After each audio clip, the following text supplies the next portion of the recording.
या त कराची जा ॿिया बि जेको मसइला हाणे कुतनि जो आज़ार तमामु वधी वियो आहे हिते डिफेंस क्लिफ्टन में असां रहूं था ऐं CBC पासे ठीकु ठाक टैक्स बि 8 साल वठे पई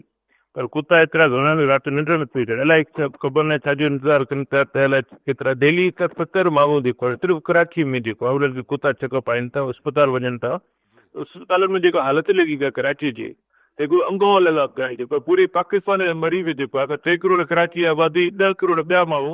13 करोड़ माण्हुनि खे जेको कराची जी अस्पतालूं ढील थी कनि इहो पिया घटि में घटि असांजो हिकिड़ो बुनियादी हक़ आहे असांजे पंहिंजे सूबे जी जेको आहे जेको पंहिंजे शहर जी अस्पतालूं उते असांखे लोकल सिटीज़न्स खे हिकिड़ो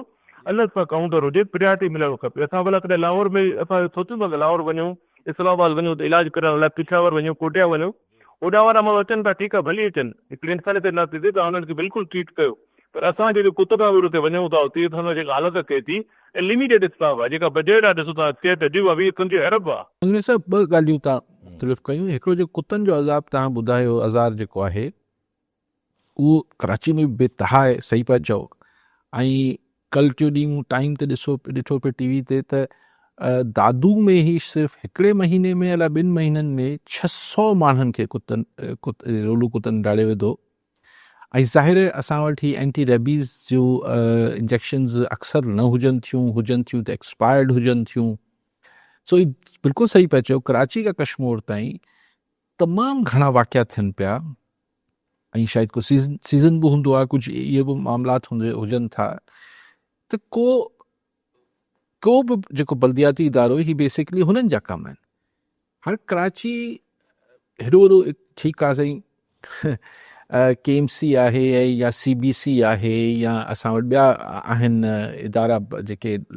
लोकल गवर्नमेंट जा गटर बि जिते ढकणु कोन्हे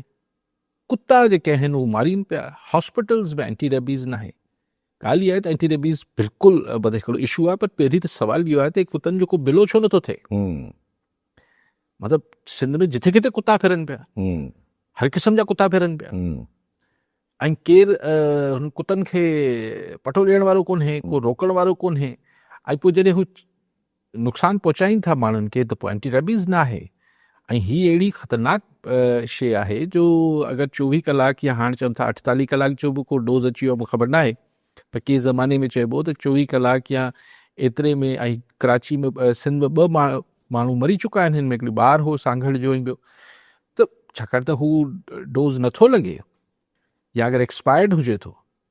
त हिन जो कोई इलाज ई कोन्हे हाणे इशू इहो आहे त कहिड़े यानी बल्दियाती इदारनि जो कमु आहे उहो नथा कनि हुनजे इफेक्टिव्स खे हॉस्पिटल में इलाजु नथो मिले बाक़ी मंगरे साहिब जेका तव्हां ॿी ॻाल्हि कई त शनाख़्ती कार्ड ॾिसी ऐं पोइ इलाज खे मरीज़ खे तरजीह ॾिजे ऐं माज़रत सां इतफ़ाक़ नथो कयां मरीज़ खे त हुनजी हालत ॾिसी तरजीह ॾिबी इंसानियत जो तक़ाज़ो इहो आहे भले आउं बि सिंध जो आहियां ऐं लेकिन इहा का ॻाल्हि न थींदी इहो त डॉक्टर जो उथ बि आहे ऐं डॉक्टर के जेको हुनजी इथिक्स जे ख़िलाफ़ु आहे मेडिकल इथिक्स जे ख़िलाफ़ु आहे त हिकिड़े माण्हू जो मथो फाटो पियो आहे ॿियो माण्हू चए पियो मूंखे जेको आहे रोज़ु खंघि ज़ुकाम थी आहे त ज़ाहिर जंहिंजो मथो फाटल आहे पहिरीं ट्रीटमेंट त हुनजी थींदी पोइ हाणे सिंध जो आहे या न आहे लेकिन ॻाल्हि इहा आहे त अगरि सिंध एतिरे पेशेंट्स खे होस्ट करे पियो त हुनखे पंहिंजी कैपेसिटी पियो वधाइणु खपे ऐं इहा ॻाल्हि त नथी थी सघे ऐं जेका तव्हां बाक़ी वाक़ई में छो हेॾे वॾे शहर लाइ हिकिड़ो ट्रॉमा सेंटर छो आहे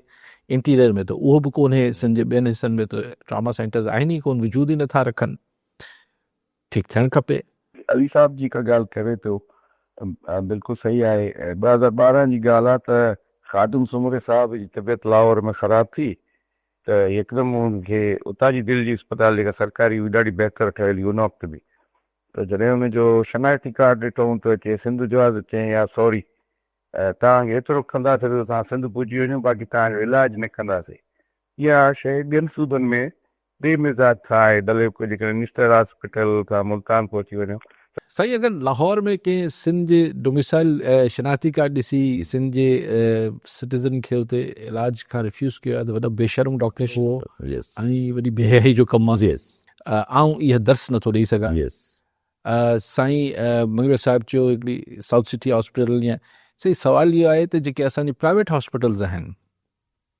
उन्हनि में त केरु वञी ॾिसे त उते छा थो थिए। ऐं हिकिड़ी हॉस्पिटल जी ॻाल्हि नथो कयां, ऐं जनरली प्राइवेट हॉस्पिटल्स जी ॻाल्हि कयां थो त उते को असां वटि हिकिड़ी कमीशन वमीशन ठहियलु आहे, हेल्थ कमीशन अलाए छा आहे, पर ख़ैरु आहे कंहिंजी हिमत न आहे त हिननि वॾनि इदारनि में वञी ॾिसनि त उते मरीज़नि सां पैसा बि वठनि था ऐं छा हालत कनि था। लेकिन अगरि ज़ंगीर साहब लाहौर में थियो आहे त इंतिहाई बेशक, लेकिन बहरहाल अगरि किथे ग़लति थिए थो त छा आउं त घटि में घटि इहो दर्शु नथो ॾेई सघां त तव्हां हिकिड़े इंसान जो इलाजु जेको आहे सिर्फ़ु उनजी पहिरीं शिनाख़्ती कार्ड ॾिसी कयो।